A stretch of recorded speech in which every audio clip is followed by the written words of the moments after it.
Hello, my name is Jamie, aka JamieFinn1415, and welcome to my YouTube channel. Unlike any other channel on YouTube, this channel is dedicated to only showcasing shadow Pokemon. So if you're into that type of content, I'd appreciate it if you could like and subscribe.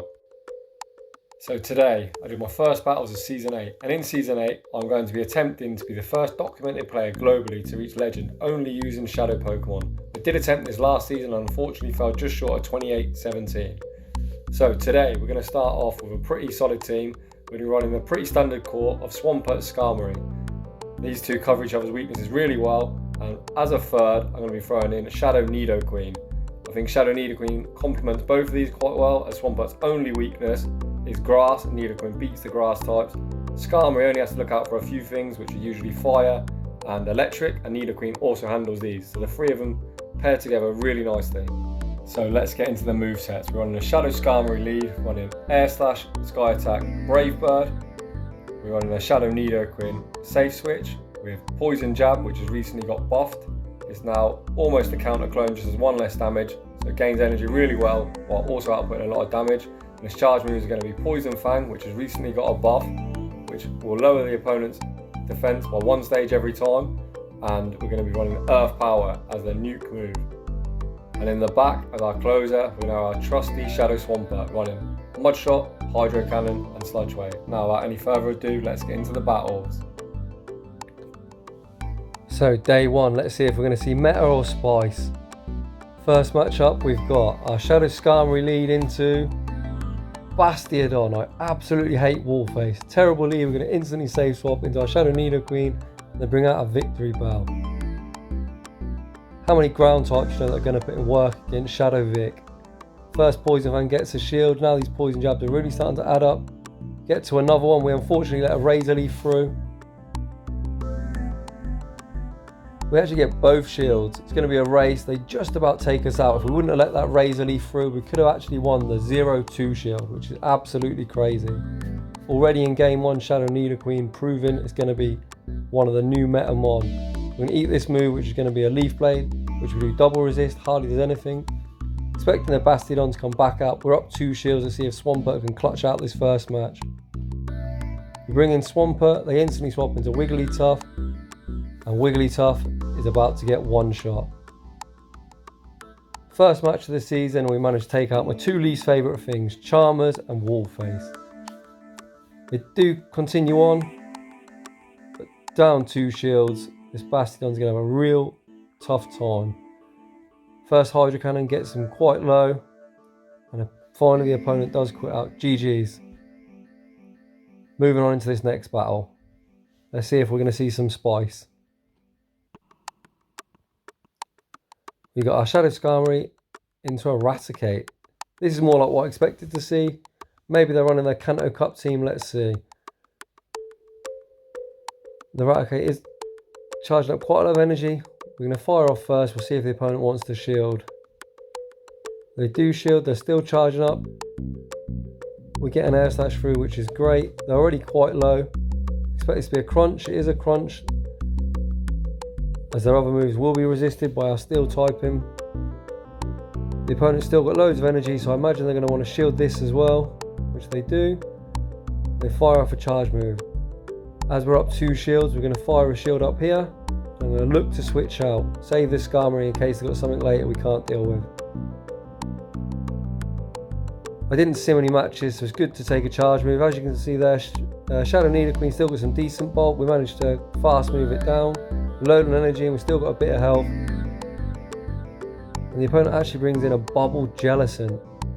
That isn't something that this Nidoqueen wants to see, but we land the Earth Power, which does huge damage. The opponent's looking to farm down, but we actually get to a Poison Fang. This is resisted. We're going to see how hard Shadow Nidoqueen hits. The resisted Poison Fang's enough, and they actually have a Muck in the back. This is a really positive matchup, especially upper shield for Swampert. We're going to fire off his Hydro Cannon. This will get him quite low. A few more mud shots, and that should be GG's. Opponent just about reaches charge move here, so we're going to swap out, catch the charge move. Even in these early ranks, it's good to try and practice some PvP basics such as fast move counting. Because in the higher ranks, you're going to need these to win matches. GG's to the opponent. Moving into this third match. we've got a Deoxys lead. This is kind of a neutral matchup. Again, I haven't simmed anything, I only built this Skarmory the other day. But we let him charge up to 9 and we look to catch the Thunderbolt on our Nidoqueen. That's a great catch. We've now flipped that first matchup. They do charge up. I am worried about the Psycho Boost, but they switch out. In comes an Umbreon. We're going to fire off this Poison Fang to lower their defense. We don't get a shield, but I'm hoping this next Earth Power will be enough to take them out if they don't shield. This opponent's actually running Dark Pulse, as you can see there, it did a lot of damage. We do beat into this next move. If they don't shield, I expect this Earth Power, once they've had a debuff, to take them out. They just about survive, a couple more poison jabs and we managed to farm down. Back in comes that Deoxys. Again, the Deoxys is loaded on energy.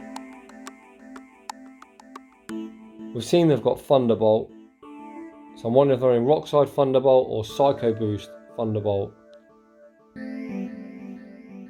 We'll shield this first one in case it is a Psycho Boost, but it's just a Rock-Slide, so we now know that this Swampert has got a really solid matchup here as these charge moves both are resisted.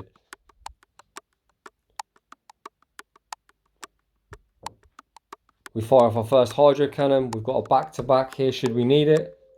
One gets the shield, we're going to swap out, save the energy on Swampert for later, and we're going to fire off this Sky Attack. Sky Attack takes them out, we're going to see what we got in the back. We're met with yet another Bastiodon. This isn't great here, we could get farmed down. We're going to fire off this Brave Bird to lower our defense so they can get as little farm as possible. Does an okay amount of damage and the opponent actually froze, which is great for us. They're now energy dry. This Swampert is now going to quite easily be able to outpace it to the 2 moves it requires. First Hydro Cannon will get the shield, the second one should either take them out or get them really low. We'll let another Smackdown through, which isn't great, but with a shield they're still a long way off being able to close this game. So Swampert comes in clutch again. GG's to the opponent. Moving on into the 4th match of this video. Our Shadow Skarmory lead picks up a lead against Obstagoon. These counters are really going to add up because our Steel type and we are a flyer taking neutral damage. Opponent hits us with a Night Slash, but we obviously don't shield the first. You never want to shield the first Night Slash in case they get a boost later. We'll fire off this Sky Attack. See if the opponent wants to shield. The opponent doesn't shield and that does a huge amount of damage. The Shadow bonus really comes through there. We're going to no-shield this, so I know we survive. We're going to look to switch out and snipe them down with our Safe Swatch Nidoqueen. We managed to snipe them, we've got a little bit of load energy, and we're met again with a Deoxys. The last Deoxys was running Thunderbolt and Rock Slide. We're going to see what this one's running. I don't think even if they are running Psycho Boost, they're going to want to debuff themselves this soon. And it's just a Rock Slide, which we take nicely. We're going to overfarm, and we're going to see if they want to commit their shield. Here, we're going to throw the nuke, the Earth Power. The bulky Deoxys actually gets taken out from that range, which is crazy. And the last Pokemon is an Altaria. Because it's their last Pokemon, we're going to debuff them. They're going to be unable to reset the debuff. We get the shield there. And our Swampert now just needs to get to 1 Sludge Wave to close out this game. The opponent's going to have to get to 3 Sky Attacks. First charge move coming through though, just over a Sky Attack. They actually throw the Dazzling Gleam, they went for the Hail Mary. There's no shield flex in here. We've shielded that one up. This Sludge Wave should be enough to take them out. Sludge Wave lands. Thanks to the debuff, is more than enough to take out the Altaria. GG's to the opponent. Moving on to the last match of the video. Our Shadow Skarmory lead again meets an Obstagoon. We saw how that last match played out. It's pretty close in the 0 shield. We're going to look to maybe take a couple of moves and then switch into our safe switch of Nidoqueen again, get ahead on energy, as that tactic's been working nicely for us. We actually get a shield here. So I'm wondering if I've got something that's weak to Skarmory in the back. The opponent's farmed up so much energy, but we've actually hit the charge move. This is going to be a CMP tie. We're going to survive this, get off our charge move, and look to switch out into our safe switch. The opponent should be out of charge move now, so let's see if we can dirty swap. We do manage to get the swap out. We're going to eat this charge move onto Nidoqueen. Does a fair amount of damage. We are resisting these counters. However, this next Night Slash will get us really low. We do get into the red now, but there's just too much health to farm down. We're going to throw this Poison Fang, take out the obstacle, and we'll see what they've got in the back. Opponent comes in with Machamps. They must be really weak to this Nidoqueen, as everything the Machamp runs is going to be resisted. They're typically running Counter, Cross Chop, and Rock Slide. The fact they brought in, I imagine they're going to look to get to payback. They didn't throw a move, so I imagine that was what they were going for, or perhaps they're just trying to counter down. Over Nidoqueen farms down. And the last Pokemon is Lapras. Again, as is the last Pokemon, we look to debuff. This is a tactic I like to use a lot. If you've only got the last Pokemon, you've got a move such as Sand Tomb or now Poison Fang. Anything that can lower their defense, you want to throw it before Pokemon faints, because then it makes the last match a lot easier like that. Swampert lands a Sludge Wave, and that takes the final game of the video. So the first day, we didn't quite see the spice we was expecting. A lot of meta picks, but we do manage to go 9-0. So there are 5 battles for my first 2 sets. I did do 1 battle of the Kanto Cup last season, so I only had 9 battles and went a perfect 9-0. I did do a further 2 sets this afternoon, and I went in total 16-3. Unfortunately, I did lose 2 battles to lag, and 1 game I got outplayed by the opponent. So as you can see, the team works really well, and I would recommend powering up these Pokemon if you have the resources to do so. In the next video, we're going to be trying out Shadow Crobat. I don't think it's going to go quite as well, but we are going to try out the spice. We'll see you in the next one.